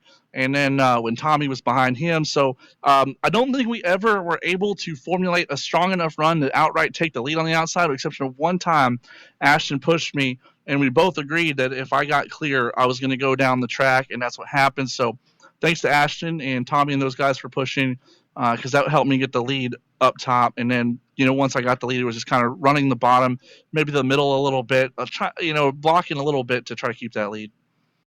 Of course, getting race wins is never a bad thing, but I feel like every time you go out there, you have to learn something. You guys are in a position where the goal is to qualify into the playoffs to race for a championship, and we have done 3 plate races. It feels like a lot, but there is an important one coming up later on in the season. Do you feel like you learned anything tonight that sets you up for Talladega, or just kind of maybe confirm things that you already knew, and that is that you have to walk that ever so fine line between being safe and smart while also being aggressive if you want to have a chance to win these things? You nailed it on the head, Evan. Just got to be all those things. And I've been sim racing for over a decade now, and I've learned this stuff very early on. And, it's just about me making the moves I know to make versus me seeing the move and not making it, then getting myself shuffled back or just not running where I should be because I didn't make the move I thought I should. So I guess no hesitation, although, definitely one thing I would like to mention too is I don't take a ton of pleasure in blocking guys, and I don't want to, cause runs and stuff and cause people to get upset. But that's one thing that, I had to do tonight to get the win. Well, we look forward to seeing how the rest of this season plays out, but for you guys, it is a 4th win of this 2019 campaign. Jason, as always, the sponsors, the shout-outs, all of those good folks who powers that 3 machine to the racetrack every Monday night. Evan, Justin, Brett, thank you guys so much. Thank you to FEGPC.net, which also sponsors this broadcast, and it's the home of the lowest prices on the internet guaranteed for brand new custom-built PCs. I know a lot of iRacers who have them, real-life race car drivers, because Jeff Ford over at FEGPC.net offers lowest prices. Seat Time Racing School got a fun event in Charlotte coming up this weekend. We got Carbon Racing Solutions, who manage my website, RacingJasonJacoby.com. Thanks to all the racers out there. Andrew Freenosh, what a wheel man. I look forward to racing him and all the guys at Kentucky. And there's a bunch more I have to thank, V-Speed. But if you guys like to check out my awesome sponsors, please head over to RacingJasonJacoby.com. They're all listed on the front page. And thank you guys again for the broadcast. And thank you for the fans. That's the biggest thing. Thanks everyone for watching. They got a show tonight. That's your winner from the Fireworks 200. Jason Jacoby comes out on top tonight from Daytona International Speedway. We appreciate his time as always. And, well, one thing that's interesting here is your second-place runner, Rhett McBride, was really nowhere in the picture for the battle for the win at a Turn 4. He ends up in second place at our unofficial results, and trackside with him is Justin.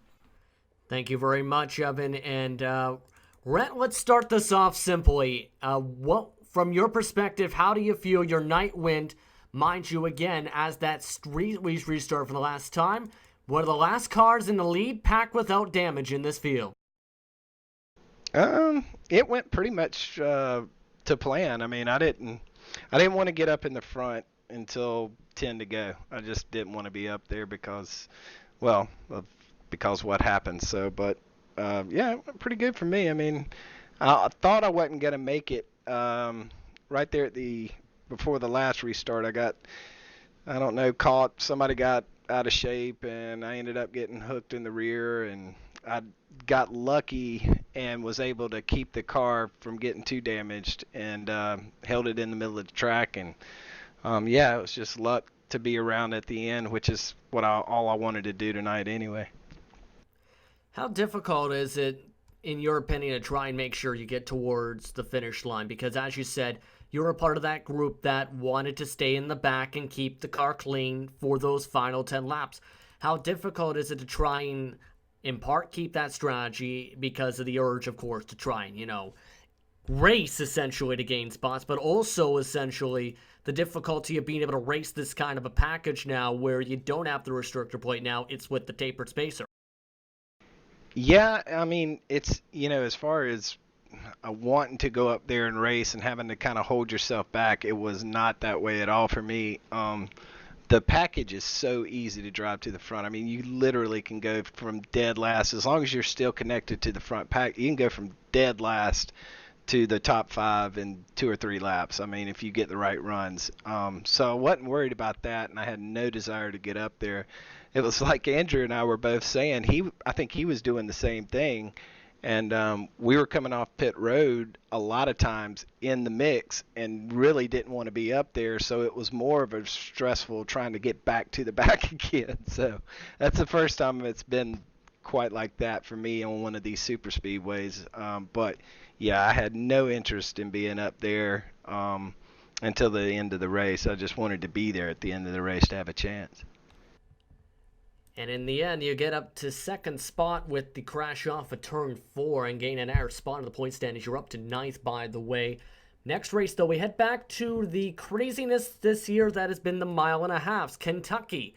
Kind of a different beast, however, especially with turn number 3. Your thoughts on Kentucky before we head off to that race? Yeah, I like Kentucky. Those rough tracks, I really like them. It's as close as we'll get to, I think, anything that was close to the package we used to have. I mean, the racing will still be probably what it is, but with the track being as rough as it is, I mean, I like that. So I'm looking forward to Kentucky. Yeah, I think we'll do pretty good there. It'll be interesting to see how this package works there next week. Is there anyone you want to thank before we let you go here tonight, Rhett? Yeah, just want to thank all the guys at Riverwatch Brewery, all my guys at Steel Horse Racing. Hated what happened to Thomas and Anthony. Thomas drove a great race. He did exactly what he had to do, and just this kind of racing coming off of turn 4, it's people going for it. So I hate that happened to him because he did a really good job of being patient and hanging in there. So I want to thank those guys. I also want to thank you guys up in the booth, man. Every week you guys do a stellar job at LSR TV, and I don't think this league would be nearly as successful if it weren't for you guys. So thanks a lot. Thank you very much for the time, Rhett. Congratulations on the second place. Hey, you got it, Justin. Thanks, buddy. No problem. That was Rhett McBride coming away second tonight. The man who got absolutely lucky and finished in third, I have to say, honestly, is Andrew Freenosh.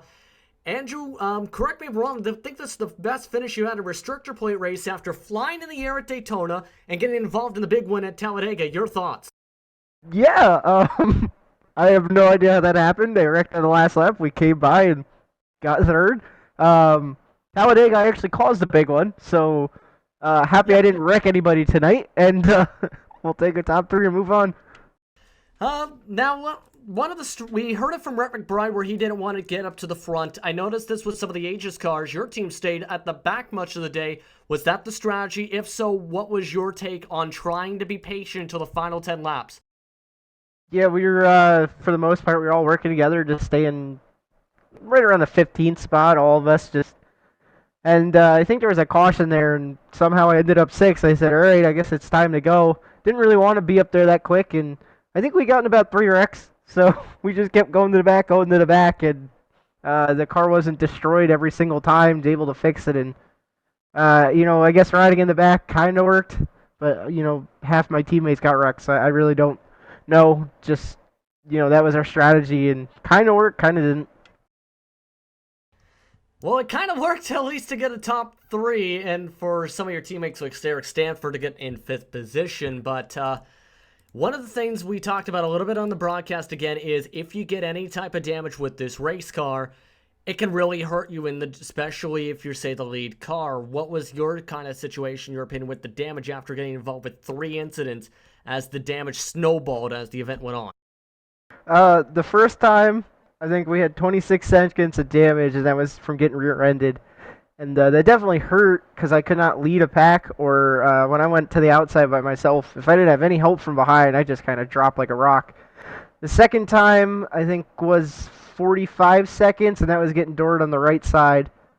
And that really, really killed us. I could hardly keep up with the draft. And then the last time was another 20 seconds. And I think you could see if not, but that restart, we were just barely holding on to that league draft. It was lucky it was only 2 laps or we would have lost it. So definitely, the first time, I think maybe we'll be able to stay in the draft, probably not, be able to push anybody to lead or anything like that. But yeah, once you get over a minute total, I think you're kind of just in trouble. I absolutely have to agree with you on that. But the next race goes to a 1.5 miles, but a kind of different one, especially with the hardest turn 3 in all of NASCAR, quote-unquote, to some, Kentucky Speedway. Your thoughts on Kentucky, especially with this package where there's a lot of unknowns with this racetrack? I think I did one test race way back when this package first came out. It starts off like every other track. You're almost flooring it the whole way around. But I think the tire wear was really, really bad there, and you could actually kind of drive it. Like, the driver's skill was something. It's not like last year, don't get me wrong, but, at least it's somewhatly there. So I'm kind of looking forward to it, go testing this week, and hopefully it is like it was at the beginning when they released this package. Yeah, it's going to be absolutely curious to see how the drivers react for sure and how you react, especially, of course, with the 7 victories already on the season. But before we let you go, is there anyone you want to thank before we say goodbye to you? Yeah, I always have to say Eric Stanford for putting the paint scheme on. Looks great. I know it took a lot of time. I just want to say thanks to him. Dave Washington, everybody on Aegis, Dylan Jones, Daniel Everhart, Eric Stanford, I already said him, Sean Kalis, Shane Parrish. I know I'm forgetting a lot of people there. You guys for broadcasting. I hope the fans really enjoyed the race. It was fun out there. And all the drivers, congrats to Jason on the win. My brother for building computers. And I think that's about it. I'm probably forgetting everybody. But thank you, everybody, all my family, friends, loved ones. Thank you very much for the time. Congratulations on the 3rd place. Thanks so much, guys.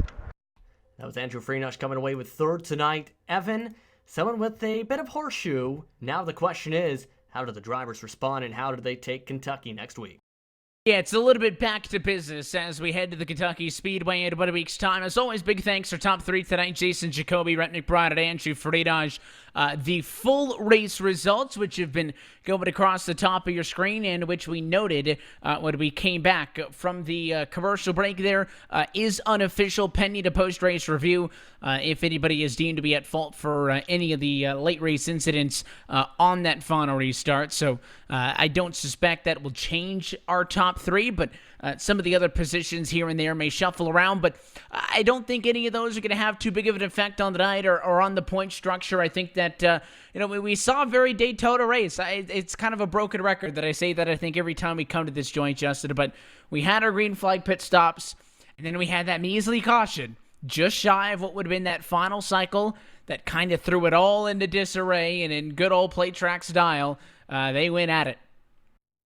And I'm honestly not surprised because usually with this package I've noticed, and especially at super speedways, once drivers know they're safe on fuel, that's when they know they can go all out. And I think for a lot of the drivers, that's what they did, especially with the laps being very little to go.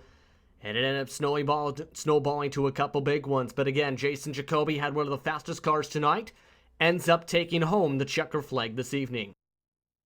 Of course, Kentucky going to be in about a week's time, and then an off week to bring us into New Hampshire at the very end of July. I think it's safe to say that Kentucky kind of is par for the course, Justin, but it's an interesting part of the schedule after that. New Hampshire, Watkins Glen, Michigan, Bristol, Darlington, Indianapolis. We aren't going to see a normal 1.5 mile racetrack after next week until the start of the playoffs. So if you haven't been tuning in on a week-by-week basis, I suggest you do so because this championship picture is going to get really interesting. A lot of unique racetracks that can give some drivers an opportunity to steal some wins. Absolutely, and I'm glad you brought up the championship in the picture. With the way the race went tonight, guys like McClendon didn't make the start. McClendon's now on the bubble by just 12 points over Nicholas Caldwell because of the results of tonight's events. Rittenberg jumped him, McClendon, and Fredericks to get up to 14th. And with all the shuffling, Andrew T. Jones now is going to have to not just fight to get past McClendon, who has been a front runner at a lot of the mile and a halves this year, but Caldwell that's shown speed on some of the racetracks when he's kept it clean. It's going to be absolutely intense just to make it to the top 16 now with a lot of the shuffling after today's Super Speedway event.